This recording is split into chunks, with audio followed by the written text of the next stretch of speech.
Welcome back to clean news Rajasthan.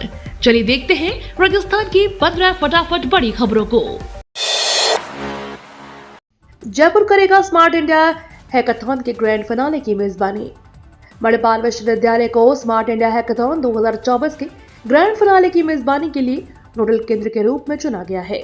विश्वविद्यालय के registrar doctor Neetu Bhatnagar ने शुक्रवार को इस चयन पर खुशी जताते हुए शिक्षा मंत्रालय और AICTE का आभार व्यक्त किया। उन्होंने बताया कि इस 5 दिवसीय हार्डवेयर आधारित हैकाथॉन में 156 प्रतिभागी भाग लेंगे, जिनमें 100 पुरुष 56 महिला छात्र शामिल हैं। ये प्रतिभागी तमिलनाडु, उत्तर प्रदेश, तेलंगाना, महाराष्ट्र, मध्य प्रदेश, झारखंड, हरियाणा, गुजरात और दिल्ली जैसे राज्यों का प्रतिनिधित्व करेंगे। भजनलाल सरकार कराएगी आपकी फ्री मेडिकल जांचें। राजस्थान की भजनलाल सरकार की पहली वर्षगांठ पर सूबे के बाशिंदों को बड़ा गिफ्ट मिलने जा रहा है। राज्य सरकार के कार्यकाल का 1 वर्ष पूरा होने वाला है। इस अवसर पर प्रदेश भर में मुख्यमंत्री आयुष्मान आरोग्य शिविरों का आयोजन किया जाएगा। इस आयोजन को 15 दिसंबर 2024 से 31 जनवरी 2025 तक प्रदेश के सभी प्राथमिक स्वास्थ्य केंद्रों और सामुदायिक स्वास्थ्य केंद्रों पर किया जाएगा। इन शिविरों में 37 प्रकार की जांच सुविधाएं फ्री रहेंगी। प्रदेश का कोई भी बाशिंदा इसका लाभ उठा सकता है। 1 करोड़ को रोजगार वाली नीति, 1 लाख करोड़ के राजस्व का है लक्ष्य। मुख्यमंत्री भजनलाल शर्मा ने खनिज विभाग से जुड़े लीज धारकों और निवेशकों के लिए नई नीतियां जारी की है। राजस्थान खनिज नीति 2024 और राजस्थान एमसेड नीति 2024 में कई बड़े प्रावधान किए गए हैं, जिससे न केवल निवेशकों को राहत मिलेगी, बल्कि प्रदेश के युवाओं को रोजगार से अधिक अवसर उपलब्ध होंगे। साथ ही राज्य सरकार के राजस्व में भी बढ़ोतरी होगी। मेरी सरकार में मेरे खिलाफ ही मुकदमा दर्ज। कैबिनेट मंत्री डॉक्टर किरोड़ीलाल मीणा ने महेश नगर थानाधिकारी कविता शर्मा पर फर्जी तरीके से प्लॉट हड़पने सहित कई गंभीर आरोप लगाए हैं। मीणा ने अभ्यर्थी मंजू की दादी की मौत का जिम्मेदार भी कविता को बनाया। आखिर में किरोड़ीलाल मीणा को कहना पड़ा कि मेरी सरकार में मेरे खिलाफ ही मुकदमा दर्ज हो जाता है, लेकिन भ्रष्ट आरोपी SHO कविता के खिलाफ कई मामले फिर भी कार्रवाई नहीं की गई। राजस्थान में 7 कंपनियों की 9 दवाइयों की बिक्री पर रोक। राजस्थान के ड्रग कंट्रोल विभाग ने 7 कंपनियों की 9 दवाइयों की कुछ बेंचों पर बिक्री रोक लगा दी है। इनमें से 4 दवाइयां नकली पाई गई, जबकि 5 दवाइयां मानक गुणवत्ता की पाई गई। ये दवाइयां एंटी एलर्जी, मानसिक रोग, खून पतला करने, विटामिन D3 और कैल्शियम सप्लीमेंट्स के अलावा हाइपरटेंशन और सर्दी जुकाम के इलाज में इस्तेमाल होती है। ड्रग कंट्रोलर अजय फाटक ने बताया कि नवंबर माह में अलग अलग स्थानों पर सैंपल लिए गए थे। जांच में सिस्टोल रेमेडीज की सुपाटेल, टेरियो और सोनोफी इंडिया के एवल इंजेक्शन अमानक पाए गए। प्रशासन ने सभी दवाइयों को तत्काल बाजार से हटाने के निर्देश दिए हैं और मरीजों को सतर्क रहने की अपील की है। UPSC मेंस रिजल्ट किसी भी समय upsc.gov.in पर हो सकता है जारी। संघ लोक सेवा आयोग जल्द ही सिविल सेवा मुख्य परीक्षा 2024 का रिजल्ट जारी कर सकता है। साथ ही संभावना जताई जा रही है कि रिजल्ट किसी भी समय जारी हो सकता है। जिन उम्मीदवारों ने मुख्य परीक्षा दी है वे UPSC की आधिकारिक वेबसाइट upsc.gov.in पर जाकर अपना रिजल्ट चेक कर सकते हैं। हालांकि आयोग ने अभी तक UPSC मेंस रिजल्ट 2024 की तारीख और समय की आधिकारिक घोषणा नहीं की है, लेकिन पिछले वर्षों के रुझानों को देखते हुए रिजल्ट दिसंबर महीने में जारी किए जाने की योजना है। मेहमानों के स्वागत के लिए पर्यटन विभाग ने बनाया ये बड़ा प्लान। 3 दिवसीय राइजिंग राजस्थान इन्वेस्टमेंट समिट के चलते डेलीगेट्स की मेहमान नवाजी के लिए पर्यटन विभाग ने प्लान बनाया है। जयपुर के पर्यटन स्थलों पर मेहमानों के जाने की विशेष व्यवस्था की गई है। पर्यटन विभाग ने 20 से अधिक गाइडों की लिस्ट जारी की है। पर्यटन स्थलों पर मेहमानों के मनोरंजन के लिए लोक कलाकार प्रस्तुतियां देंगे। पर्यटन विभाग ने मेहमानों के स्वागत के लिए नोडल अधिकारी नियुक्त किए हैं। पिंक सिटी टूर प्लान को इन्वेस्टर्स किट में शामिल किया गया है। राजस्थान के इस मंदिर में पूजा दर्शन के लिए नए नियम।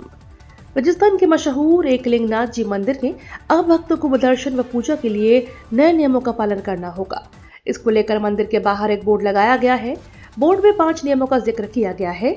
हालांकि यह पहली बार नहीं है, इससे पहले भी राज्य के कई मंदिरों में इस तरह के बोर्ड लग चुके हैं और इसका एकमात्र मकसद मंदिरों की पवित्रता को बनाए रखना है। अब भगवान एकलिंगनाथ जी के दर्शन के लिए आने वाले श्रद्धालुओं को उनके वस्त्र पर विशेष ध्यान देना होगा। कोई भी श्रद्धालु मंदिर में छोटे कपड़े या स्कर्ट या फिर बरमूडा पहनकर नहीं आ सकता है। साथ ही मंदिर परिसर में मोबाइल ले जाने पर भी रोक लगाई गई है। राजस्थान में नर्सिंग ऑफिसर के 8,750 पदों पर भर्ती प्रक्रिया पूर्ण। राजस्थान में युवाओं को तेजी से नौकरी देने के सीएम भजनलाल शर्मा के निर्देश पर अब तेजी से काम होता नजर आ रहा है।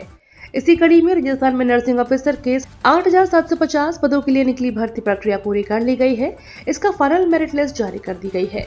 दरअसल सीएम के निर्देशानुसार चिकित्सा विभाग में मिशन मोड में भर्तियां चालू हैं।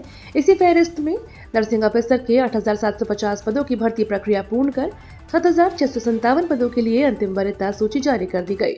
बताया गया है कि अल्प समय में 7 कैडर के 17,000 पदों पर भर्ती प्रक्रिया पूरी हुई।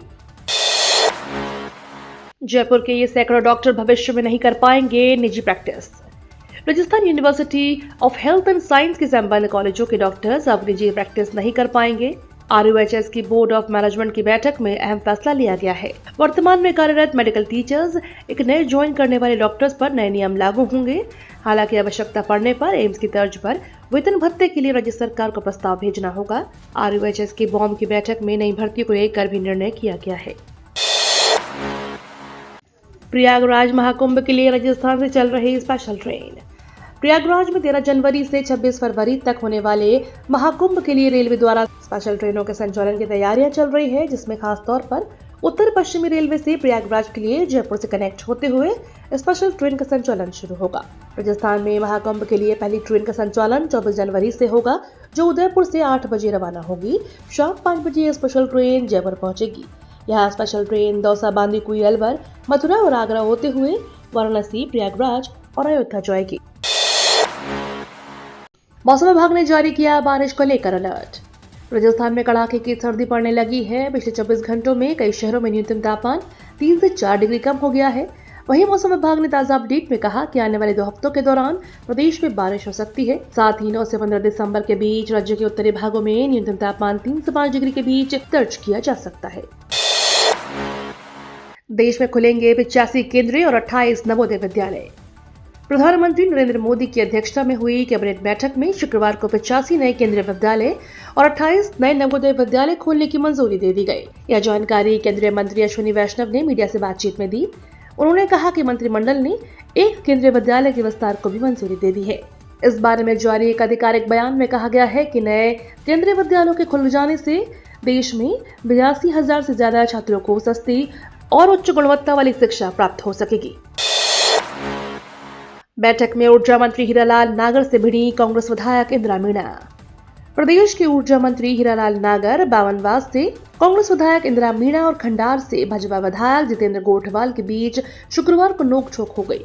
ये नोकझोंक तब हुई जब सवाई माधोपुर के जिला परिषद सभागार में ऊर्जा मंत्री हीरालाल नागर अपने विभाग की समीक्षा बैठक ले रहे थे। बैठक के बीच बिजली व्यवस्थाओं को लेकर मंत्री और विधायक के बीच बहस शुरू हो गई। विधायक जितेंद्र गोठवाल भी इससे छूते नहीं रहे। मंत्री के बचाव में जब भाजपा विधायक जितेंद्र गोठवाल उतरे तो कांग्रेस विधायक इंदिरा मीणा ने जितेंद्र गोठवाल से भिड़ गई। 1 करोड़ 46 लाख का निवेश करेगी टाटा की कंपनी। टाटा ग्रुप की कंपनी टाटा पावर ने कहा कि साल 2030 तक कंपनी 1 करोड़ 86 लाख रुपए का निवेश करेगी। टाटा पावर के CEO एवं प्रबंध निदेशक प्रवीण सिन्हा ने शुक्रवार को कहा कि कंपनी 2030 तक अपनी ऑपरेटिंग क्षमता को दोगुना कर 32 गीगावाट करने के लिए करीब 1 करोड़ 46 लाख रुपए निवेश करने की योजना बना रही है। ये तो थी राजस्थान की बड़ी खबरें। रोजाना सबसे पहले अपडेट पाने के लिए क्लीन न्यूज राजस्थान को अभी सब्सक्राइब करें।